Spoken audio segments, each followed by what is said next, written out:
ये आपके लिए बहुत ज़रूरी है। थोड़ा ध्यान दीजिए। आप जितने भी लोग पुराने हैं, जिन्हें मसीह में आकर 3, 4, 5 साल हुए हैं, वो बहुत ध्यान दीजिए। सबसे पहले अपने माइंड को आज थोड़ा सही से सेट कीजिए, क्योंकि कलाम कहता है कुछ बीज मार्ग में गिर गए। ये वो लोग हैं, यीशु ने कहा, जो समझते नहीं हैं। अगर आप सुनेंगे नहीं तो आप समझेंगे कैसे? ठीक है। बहुत सारे लोगों को ये बात पता है कि यीशु मसीह उनके अपराधों को लेकर बलिदान हुआ, पर बहुत सारे लोगों को ये बात नहीं पता है कि उसका बलिदान जो था इस वजह से भी हुआ ताकि कलीसिया को पवित्र आत्मा मिल सके। आप जानते हैं, पुराने नियम में जब एक व्यक्ति से पाप हो जाता था तो वो बाजार से एक बलि लेता था, भेड़ बकरी जो भी होता था उन दिनों में, वो याजक के पास लेके जाता था। याजक उसे कहते थे तू अपना हाथ उस पर रख, और जैसे वो अपना हाथ उस पर रखते थे उसके सिंस उसमें इम्पार्ट होते थे और वो उसकी जगह पे मरता था। वैसे ही नए नियम में, जैसे पुराने नियम में ये होता था, सब यहीं पर हैं? Okay, thank you. वैसे ही पुराने नियम में जैसे वो काटे जाते थे बलिदान, उनका ब्लड सर पे और उसके बाद ऑयल सर पे लग के उन्हें शुद्ध करार दिया जाता था। आप जानते हैं नए नियम में वो तेल जिसको पवित्र आत्मा कहते हैं, जब वो आया 120 पर, वो क्यों आया? क्योंकि यीशु ने खून बहाया था। अब इशू ये है, पवित्र आत्मा इस पृथ्वी पर है। आप जानते होंगे ना, एलीशा के समय में एक स्त्री ने, उसके घर में बहुत प्रॉब्लम थी, कर्जा था। एलीशा ने कहा तेरे पास जो है उसे लेकर आ। उसने कहा मेरे पास सिर्फ तेल है। और एलीशा ने उससे कहा एक काम कर, तेल को सब में उंडेल दे बर्तनों में, और थोड़े बर्तन मत लाना, बहुत सारे लाना। वो सारे बर्तनों को इकट्ठा करके ले आई। आप जानते हैं, बर्तन खत्म हो गए, तेल खत्म नहीं हुआ। यह बात दर्शाई जाती है कि परमेश्वर के पास पवित्र आत्मा है पर बर्तन नहीं है जिनमें वो उंडेल सके, जिसको वो बरस सके। आप जानते हैं, आज पवित्र आत्मा हर एक के पास है। आप में से यहां पर जितने भी लोग यहां पर बैठे हैं, अगर आप ये विश्वास करते हैं कि यीशु मसीह को छोड़ कोई प्रभु नहीं है, तो मैं आपको बताना चाहता हूं, यह विश्वास पवित्र आत्मा का विश्वास है, ये आपका नहीं है। पर मैं आपको बताना चाहता हूं, ये एक कोई दूसरी स्टोरी हो सकती है कि आपका उस पवित्र आत्मा के साथ कोई रिलेशनशिप नहीं है। आप जानते हैं, पवित्र आत्मा को जो नाम प्रभु ने दिया, वो नाम एक्चुअली आदम की वाइफ का था। परमेश्वर ने आदम के लिए क्या बनाया? सहायक बनाया। और ईश्वर ने क्या कहा? मैं पिता से प्रार्थना करूंगा कि वो तुम्हें एक सहायक दे। आप जानते हो, पवित्र आत्मा को ईव का नाम दिया गया। इसका मतलब क्या है? आपका और उसका रिलेशनशिप क्या है? आप जानते हैं, जब यीशु मसीह उस क्रूस पे था, तब एक व्यक्ति वहां पर आया और उसने यीशु के मुंह में एक कॉटन के अंदर कुछ डुबोकर दिया। उसमें पित्त की सा कड़वाहट का एक सिरका बोल सकते हैं, जिसमें थोड़ा नशा होता है। रोमी सिपाही मरने से पहले थोड़ी दया करते हैं ताकि उस आदमी को थोड़ी बेहोशी हो, इससे उसका दर्द थोड़ा कम हो जाएगा। जब वो उसको दे रहे थे तो लिखा है उसने नहीं लिया। लेकिन जब यीशु ने 7 वचन कह दिए, उसके बाद वही सिरका उसे दिया गया, इस बार उसने लिया। कितनी बड़ी बात है कि यीशु क्रूस पे था, दर्द में था, पर फिर भी पवित्र आत्मा के साथ वो अंदर कांटेक्ट में था। और पवित्र आत्मा ने उससे कहा मत लेना। क्यों? 7 वचन कहने हैं। और जब 7 वचन कह दिए गए, उसके बाद पवित्र आत्मा ने कहा अब तू ले सकता है। मुझे बताइए, एक व्यक्ति था जो बीमार, एक आदमी था जो बीमार था। चेलों ने प्रभु से पूछा, प्रभु किसने पाप किया कि ये बच्चा, ये लड़का, ये आदमी अंधा जन्मा? यीशु कहता है ना इसके बाप ने, ना इसकी मां ने, ना इसने। तो फिर आप सोचो, अगर आप किसी बीमार के सामने हो तो आपको कैसे पता चलेगा कि ये बीमार स्ट्रेस की वजह से है सिन की वजह से है कि इसलिए है कि परमेश्वर इसको ठीक करके अपनी महिमा प्रकट करेगा। मैं आपको यह समझाना चाहता हूं कि पवित्र आत्मा के साथ जिन लोगों का संबंध नहीं है, उनको बहुत सारे सवालों के उत्तर नहीं मिल पाते। आपको पता है, इज़राइल के इतिहास में जब पौलुस मिनिस्ट्री करने के लिए निकला, तब पौलुस ने ग्रुप से पूछा, क्या तुम्हें पवित्र आत्मा मिला? वो कहते हैं, हमने तो पवित्र आत्मा की चर्चा भी नहीं सुनी है।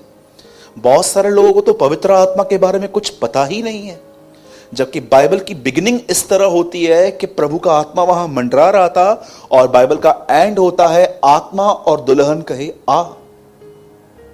आज मैं आपसे पूछना चाहता हूं, मैं बिल्कुल भी अन्य भाषा के खिलाफ नहीं हूं, मैं बहुत अन्य भाषाओं में बात करता हूं। कलीसिया में कम क्यों करता हूं? क्योंकि लिखा है कलीसिया में अगर अनुवाद करने वाला नहीं है तो आप मत बोलो। पर मैं अपने पर्सनल प्रेयर में बहुत अन्य भाषा में बोलता हूं। पर क्या सिर्फ अन्य भाषा बोलना ही सब कुछ है?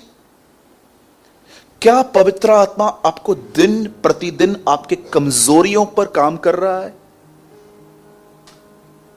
आप अपने आप से पूछिए। देखिए, मैं अपनी बड़ाई नहीं कर रहा हूं, पर मैं इस तरह का प्रचारक हूं। मैं ये नहीं सोचता हूं कि चल फ्राइडे है, आज कुछ ना कुछ दे देते हैं, संडे को कुछ अच्छा दे देंगे। मैं इस तरह नहीं सोचता हूं। मैं हमेशा हर मीटिंग में कुछ ऐसा शेयर करने की कोशिश करता हूं जो यहां से जाने के बाद आपके लिए सोचने का विषय हो कि यार हां, बात तो उसने कह दी, बरोबर तो है। क्या है? आप सोचो, लिखा गया है यीशु को पवित्र आत्मा जंगल में ले गया। अरे हम तो पवित्र आत्मा उसे कहते हैं। यीशु ने कहा, पिता मुझ में रहकर अपना काम करता है। वो तो पवित्र आत्मा को पिता कहता था, बाप कहता था। आज मैं आपसे पूछना चाहता हूं, क्या इन दिनों में आपका यह लक्ष्य है? क्या पवित्र आत्मा कभी कभी आपको कुछ कहता है? In these days I am blessed by this word. एक आदमी था, खोजा था, 5+1 था, और बाइबल ऐसा बताती है, वो यशायाह नबी की किताब पढ़ रहा था। बाइबल बताती है फिलिप्पुस वहां पर था, और फिलिप्पुस को प्रभु ने कहा, जा रथ के साथ हो ले। आपको पता है वहां ऐसा नहीं लिखा है भाग, लेकिन लिखा है वो भागा। जानते हैं इस बात को? कितने लोग हैं यहां पर जो उभय करने के लिए भागते हैं? देखिए, अगर आप एक पहाड़ पे बैठ गए हैं तो कुछ नहीं होगा। 1 घंटे की बाइबल स्टडी, आधे घंटे की प्रेयर। भाई, मैं 3 बार आपके चर्च में आता हूं, आप हमेशा देखो मैं ऑफरिंग भी डालता हूं। क्या आप इसी पहाड़ पे बैठ गए हैं? क्या आप वहां पर बैठ के कोई और पहाड़ नहीं देखते हैं जो यहां पर जाना है मुझे? क्या आप सीमित हो गए हैं? आज अपने आप से पूछिए। मैं आज अपने आप से पूछ रहा था, तुझे 12 साल प्रभु में हुए हैं, तूने क्या किया है? क्या किया है तूने अभी तक? क्या तू पवित्र आत्मा को सुनता है? क्या तू पवित्र आत्मा की मानता है? क्या पवित्र आत्मा तेरे जीवन में वैसा काम कर रहा है जैसे वो प्रेरितों के जीवन में करता था? अगर नहीं कर रहा तो रीजन क्या है? मैं आपको एक सच्चाई बताना चाहता हूं, शायद ये आपको चुभेगी, लेकिन मैं आपको सच कहता हूं, ये आपके भले के लिए है। अगर पवित्र आत्मा ने आपकी जिंदगी में आपको आपकी गलत चीजें दिखाना बंद कर दिया है, या पवित्र आत्मा आपकी कमजोरियों में आपकी मदद नहीं कर रहा, या तो पवित्र आत्मा बाइबल पढ़ते समय आपको जीसस के बारे में एक्सप्लेन नहीं करता, तो मैं आपको बताना चाहता हूं आपके साथ क्या प्रॉब्लम है। The reason is this, past में कोई तो ऐसी चीज थी जो आपने की थी, चाहे वो किसी पे चिल्लाना हो, या किसी को माफ न करना हो, या आप ऐसे टूट पड़े थे किसी के ऊपर गुस्से में, और पवित्र आत्मा ने आपको इनरली कहा, this is wrong, this is wrong, ये गलत है तू जो कर रहा है। और आपने 2 मिनट इस रियलाइजेशन को, इस रियलाइज किया आपने कि हां मैं गलत हूं, पर आपने उसके ऊपर कोई वर्कआउट ही नहीं किया। आपने उसको यह भी नहीं कहा कि हां पवित्र आत्मा मैं गलत हूं, अब मुझे नम्र बनने में मदद कीजिए। आपने जस्ट उसको याद करके उसे बुला दिया। और आपको पता है, जो लोग पवित्र आत्मा को सुनकर अनसुना कर देते हैं, उनके अंदर पवित्र आत्मा काम करना बंद कर देता है। इसलिए लिखा गया है, यदि तुम आज उसका शब्द सुनो तो तुम अपने मनों को कठोर न करो। आपको पता है परमेश्वर ने मुझे स्ट्रिक्टली बोला है टीवी मत देखना कभी भी। आपको क्या लगता है मैं टेम्प्ट नहीं होता हूं? आपको मैं नहीं कहता हूं कि टीवी देखना एक पाप है, पर परमेश्वर ने मुझे यह कहा है टीवी मत देखना, वो टाइम भी तू बिल्कुल मुझे दे ताकि मैं तुझ पे कुछ रिवील कर सकूं। आज देखो लोग सीरियल्स देखते हैं, इतने फालतू बकवास सीरियल्स चलते हैं, सास और बहू के झगड़े, उनके अफेयर्स दिखाए जाते हैं और सिखाया जाता है कि और फैशन कैसे करना है और अच्छे आईब्रोज कैसे बनाने हैं। भाइयों आप देखो टीवी में आजकल चल क्या रहा है, नॉनवेज कॉमेडी, गलत सलत बातें, पर आज बिलीवर्स टीवी देखते हैं। क्या पवित्र आत्मा आपको इनरली ये नहीं कहता है क्या यही एंटरटेनमेंट है तेरे लिए? हां जी, आज जितने लोग यहां पर बैठे हैं मैं आपसे पूछना चाहता हूं लास्ट टाइम आपने कब पवित्र आत्मा से रीमा पाया था? मनुष्य रोटी से नहीं, खुदा बाप के मुंह से उसके मुंह से निकलकर क्या कोई वर्ड तुम्हारे हार्ट में आया है? लास्ट टाइम कब तुमने रेमा पाया था अपने लिए? हां जी,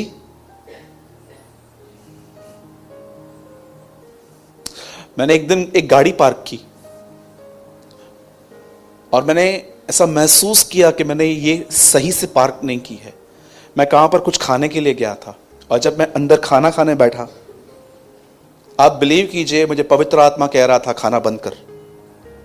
मैं बोला क्यों? जा गाड़ी ठीक कर, तेरी वजह से 10 और लोगों को प्रॉब्लम हो रही है। आप बिलीव करेंगे मैंने इस चीज पे ध्यान नहीं दिया और जब मैं वहां से बाहर निकला, आप ट्रस्ट कीजिए एक लेडी जो उस शॉप पे जा रही थी, आप बिलीव करो ऐसे निकलने की कोशिश कर रही थी और मेरा थोड़ा ग्लास उसको यहां पर लग गया। उससे ज्यादा हर्ट नहीं हुआ, थोड़ा सा उसको लगा, पर मुझे पवित्र आत्मा देख रहा था, ये देख तू क्या करता है। बहुत सारे लोग जानते हैं क्या करते हैं? पवित्र आत्मा को कहते हैं पवित्र आत्मा मैं मिलाप वाले तंबू के ऊपर मैं पढ़ना स्टार्ट कर रहा हूं, मुझे बता वो तंबू में क्या क्या है। और पवित्र आत्मा जानते हैं उनको क्या कहता है? पहले बात करने के तरीके को ठीक कर, प्रकाशनों के पीछे मत जा। आज बहुत सारे लोग प्रैक्टिकल लाइफ ठीक नहीं करना चाहते हैं, बट दे वांट रेवलेशंस। आप ये बिलीव करते हैं साधु सुंदर सिंह की स्टेटमेंट में बाइबल पढ़ने से ज्यादा इंपॉर्टेंट है क्रूस उठाना? सोचो एक दिन आपकी बाइबल मिस हो गई पर उस दिन आपने शुद्ध विवेक से जिंदगी बिताई, कितना उत्तम है ये।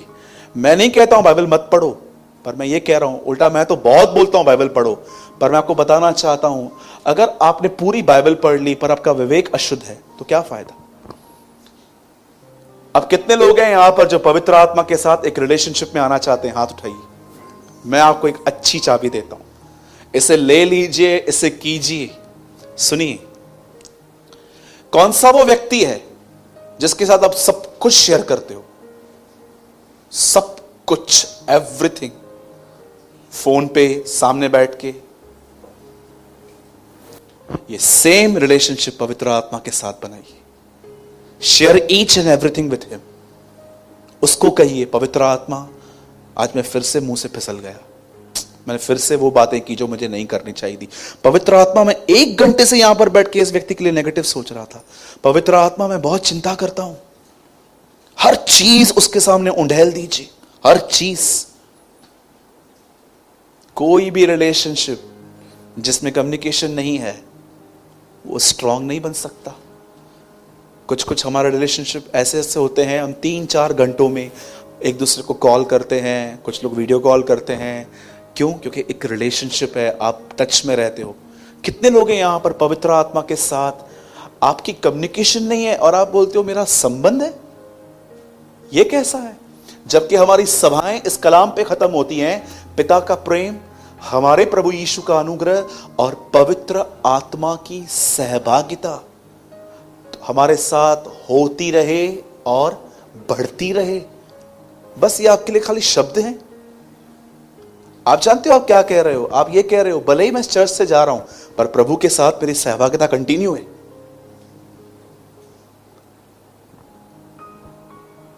मैं एक जगह पे गया था।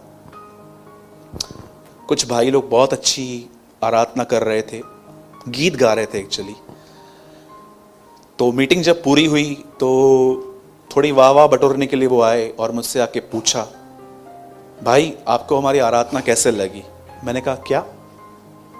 बोला आपको हमारी आराधना कैसे लगी? मैंने बोला आप आराधक नहीं है ब्रदर, आप अच्छे सिंगर हैं। तो ही से कि आप कैसे कह रहे हो कि हम सिंगर हैं? मैंने कहा आराधना क्या होती है आपको पता है? आराधना क्या होती है? इब्राहिम ने इसहाक दिया, हम तो कहते हैं बलिदान किया, पर इब्राहिम इस चीज को आराधना कहता था। मैं और ये लड़का आराधना करके आएंगे। है यहां पर कोई ऐसा जो आपने हर चीज से ज्यादा खुदा से प्यार किया है? वो वर्शिपर्स होते हैं। पवित्र आत्मा एक व्यक्ति को आराधक बनाता है। और अगर आप जानना चाहते हो बाइबल के अनुसार सबसे महान आराधक कौन था परमेश्वर पिता का, तो मैं आपको बताना चाहता हूं, यीशु मसीह। He was a greatest worshipper. खुदा की आराधना करता था। जैसे दाऊद कहता है, प्रभु ने मेरे प्रभु से कहा। ठीक है, हाथ उठाइए, अपना हाथ उठाइए और कहिए, पवित्र आत्मा मुझे माफ कीजिए, मैंने अपने पास्ट में आपको बहुत ग्रीव किया है,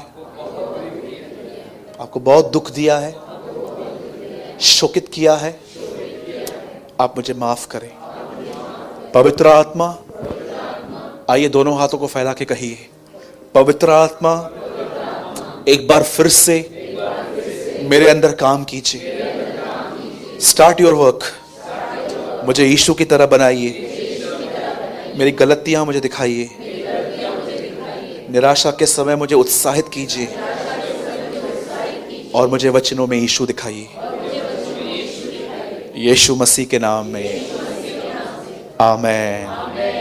आइए यीशु के लिए एक जोरदार ताली बजाएं।